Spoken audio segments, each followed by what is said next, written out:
नमस्कार दोस्तों, स्वागत है आप सभी का हिमगुरु नॉलेज पॉइंट यूट्यूब चैनल पर। दोस्तों, आज की वीडियो में आपके लिए कंडक्टर एग्ज़ाम जो 2020 का है उसके आंसर्स की लेकर आए हैं। दोस्तों, यहाँ पे डिस्कस करेंगे, मैं एनालाइज करेंगे। तो ये पूरी एनालिसिस जो होने वाली है हमारी क्वेश्चन पर बेस्ड होने वाली है। तो वीडियो को एंड तक देखना काफ़ी ज़्यादा महत्वपूर्ण रहेगी उन सभी कैंडिडेट्स के लिए जिन्होंने ये क्वेश्चन पेपर जो है वो दिया है, यहाँ पे पेपर जो दिया गया है। तो दोस्तों, यहाँ पर सबसे पहले जो हम पार्ट वाइज यहाँ पे डिस्कस करने वाले, तो फर्स्ट पार्ट आपका जनरल नॉलेज का रहेगा। सो गाइज, सबसे पहले एक रिक्वेस्ट है कि अभी तक आपने हमारे चैनल को सब्सक्राइब नहीं किया तो सब्सक्राइब भी जरूर कर दें। साउंड क्वालिटी थोड़ी वीक है, इसीलिए मैं आपको जो है इतनी थोड़ी सी यहाँ पे परेशानी होगी साउंड क्वालिटी में, उसके लिए माफ़ी चाहूँगा। बाकी दोस्तों आपको जो है अच्छे से यहाँ पे दिखाई देगा। चलिए दोस्तों, यहाँ पे पहला प्रश्न जो रहेगा, the queen of Himalayas is, ठीक है। क्वीन ऑफ हिमालयाज की अगर हम बात करें दोस्तों, यहाँ पे वो रहेगा आपके ऑप्शन आपके दिए गए हैं, धौलागिरी, कंचनजंगा, नैना देवी, केटू। तो इसकी अगर मैं बात करूँ तो यहाँ पे रहेगा आपका बी ऑप्शन सही, ठीक है। कंचनजंगा जो है उसे हिमालय की रानी कहा जाता है, ठीक है दोस्तों। इसके अलावा अगर हम बात करें विच रिवर, ठीक है, यहाँ पे दिया गया है कि अरब सागर में कौन सी नदी गिरती है। आपके ऑप्शंस दिए गए थे नर्मदा, महानदी, कृष्णा या कावेरी। तो दोस्तों, इसका सही उत्तर है आपका नर्मदा नदी। जी हाँ दोस्तों, यहाँ पे जो अरब सागर और बंगाल की खाड़ी अलग अलग जो यहाँ पे रहेंगी, इनके अलग अलग नदियों के जो है कैटेगराइज किया गया है। तो अरब सागर की बात करें तो उसमें नर्मदा नदी जो है यहाँ पे गिरती है, ठीक है दोस्तों। इसके अलावा हम बात कर लेते हैं कि सबसे अधिक उपजाऊ जो मिट्टी है वो कौन सी है। तो सबसे अधिक उपजाऊ मिट्टी की अगर मैं बात करूं दोस्तों, तो यहाँ पे सबसे अधिक उपजाऊ मिट्टी जो रहेगी, आपके ऑप्शन है काली मिट्टी, लाल मिट्टी, लेटराइट मिट्टी या जलोढ़ मिट्टी। तो दोस्तों, जलोढ़ मिट्टी जो होती है वो सबसे ज़्यादा जो है उपजाऊ रहती है। तो यहाँ पे ऑप्शन डी जो होगा वो सही होगा, ठीक है, जलोढ़ मिट्टी। इसके अलावा चलिए दोस्तों, यहाँ पे हमारा रहेगा कि भारत में हीरा खदानें कहाँ स्थित है, जो डायमंड माइंस होती है वो कहाँ पे है। तो इसका सही उत्तर है दोस्तों आपका, ठीक है, इसका सही उत्तर आपका रहेगा दोस्तों यहाँ पे मध्य प्रदेश, क्योंकि मध्य प्रदेश में जो है वो भारत की जो हीरा की खदानें हैं, ठीक है, मध्य प्रदेश। तो इसका सही उत्तर मध्य प्रदेश रहेगा। थोड़ा आगे बढ़ते हैं हम, ठीक है दोस्तों। आपकी सीरीज अलग हो सकती है बट क्वेश्चन जो है सेम ही रहेंगे, तो क्वेश्चन के अकॉर्डिंग आप जो है पता यहाँ पे लगा सकते हो। इसके अलावा है दोस्तों कि भारत में कॉफी उत्पादन में अग्रणी राज्य कौन सा है, ठीक है। ऑप्शन आपके पास दिए हैं कि केरल, तमिलनाडु, कर्नाटक या फिर असम। तो दोस्तों, यहाँ पर मैं अगर बात करूं तो कर्नाटक में जो है वो 70% के अराउंड जो है यहाँ पे कॉफी का उत्पादन होता है।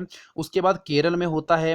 तो दोस्तों, यहाँ पे कर्नाटक जो है सही उत्तर आपका रहेगा सी, ठीक है। कर्नाटक जो है वहां पर कॉफी उत्पादन में जो अग्रणी राज्य है भारत में, ठीक है। अगला प्रश्न है आपका दोस्तों यहाँ पे कि इनमें से कौन सी भारतीय संविधान की एक विशेषता नहीं है। अब यहाँ पे ऑप्शन आपके दिए कि संघीय सरकार, सरकार का अध्यक्षीय स्वरूप, स्वतंत्र न्यायपालिका या सरकार का संसदीय स्वरूप, ठीक है दोस्तों।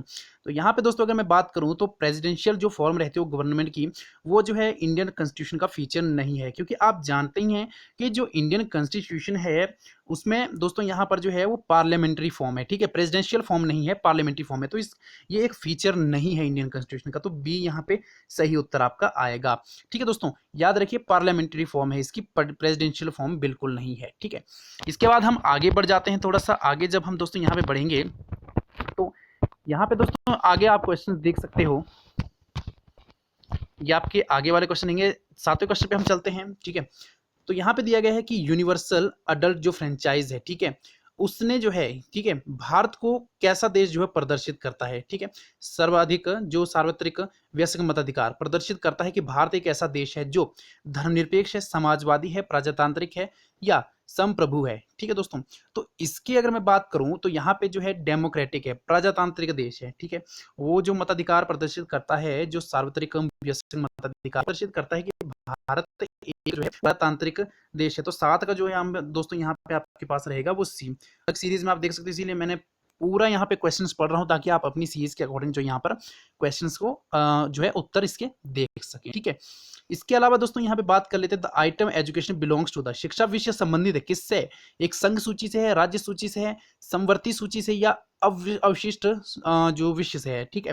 तो यहाँ पे आपके पास दिया गया है union list, state list, concurrent list या फिर रेजिडुअरी सब्जेक्ट्स आपके रहेंगे। तो दोस्तों इसकी अगर मैं बात करूँ तो यहाँ पर जो है एजुकेशन जो रिलेटेड है वो है समवर्ती सूची से, जी हाँ दोस्तों, सी इसका सही रहेगा, कंकरेंट लिस्ट से जो है ये संबंधित है। तो आप यहाँ पे आसानी से जो है पता लगा सकते हो।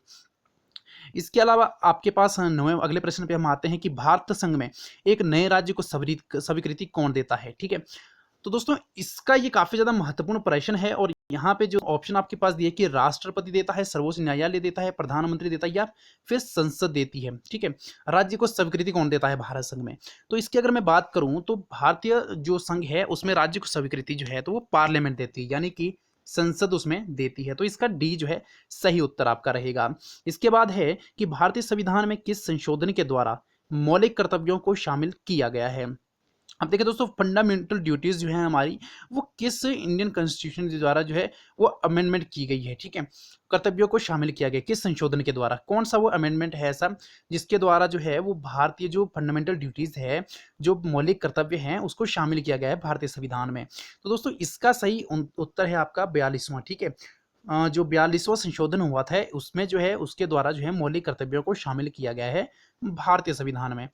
तो आप जो है अपनी सीरीज के अकॉर्डिंग यहाँ पे टिक लगाते चलिए। जनरल नॉलेज का यहाँ पे जो है मैंने सेक्शन आपको भी बता रहा हूँ। इसके अलावा दोस्तों अगला प्रश्न है हमारा, प्रेसिडेंट ऑफ इंडिया। ठीक है, president of India can forward his resignation to home? दोस्तों भारत के राष्ट्रपति अपना इस्तीफा किसे दे सकते हैं? इसमें आपके ऑप्शन है भारत के मुख्य न्यायाधीश को, प्रधानमंत्री को, लोकसभा अध्यक्ष को या उपराष्ट्रपति को। तो दोस्तों यहाँ पर मैं आपको बता दूं कि जो वाइस प्रेसिडेंट रहते हैं भारत के, उनको जो है प्रेसिडेंट अपना जो है इस्तीफा वो दे सकते हैं। तो उपराष्ट्रपति को प्रेसिडेंट यानी कि भारत के राष्ट्रपति अपना इस्तीफा दे सकते हैं। ठीक है, इसके अलावा है who chairs the meeting of council of minister? मंत्रिपरिषद की बैठक का सभापति कौन होता है? तो ये सिंपल सा प्रश्न है दोस्तों, यहाँ पर आपका रहेगा प्रधानमंत्री। ठीक है, अभी हाल ही में जो दोस्तों कोरोना वायरस के काल के दौरान जो है वो मंत्रिपरिषद की बैठक हुई थी, उसकी सभापति जो थे वो नरेंद्र मोदी थे। तो प्रधानमंत्री इसका सही उत्तर रहेगा। ठीक है, अगला प्रश्न है राज्यसभा का सभापति कौन है? ठीक है, who is the chairman of the Rajya Sabha? ठीक है, यहाँ पे आपके ऑप्शन दिए गए हैं प्रेसिडेंट ऑफ इंडिया यानी भारत के राष्ट्रपति, भारत के प्रधानमंत्री, भारत के उपराष्ट्रपति या लोकसभा अध्यक्ष। तो यहाँ पे दोस्तों आपका सही रहेगा भारत के उपराष्ट्रपति। ठीक है, जो राज्यसभा का सभापति होता है वो होता है भारत के उपराष्ट्रपति यानी कि वाइस प्रेसिडेंट ऑफ इंडिया।